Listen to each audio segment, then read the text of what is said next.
तुम्ही होळी पाहिली असेल, पण कोकणातला शिमगा पाहिलाय? हा एक वेगळा जल्लोष असतो. तो बघायचा नसतो, तर तो अनुभवायचा असतो.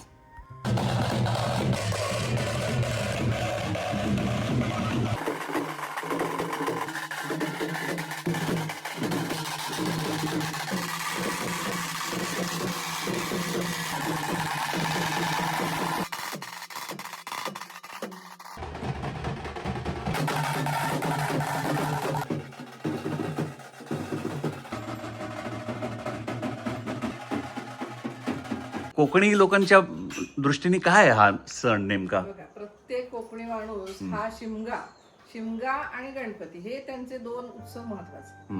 ते शिमग्याला काही झालं तरी ते येणारच, कारण ह्या शिमग्यात देवी आपल्या घरी येत असते. त्यामुळे त्यांना असं वाटतं आपल्या घरी देव येणार आहे. वर्षभरात कसं असतं, आपण देवळात जातो.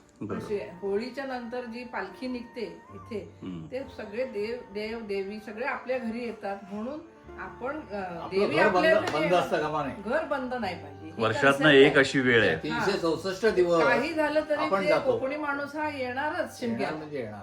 असं आहे. अच्छा. आणि आता आलेले पुष्कळसे लोक आज आलेत.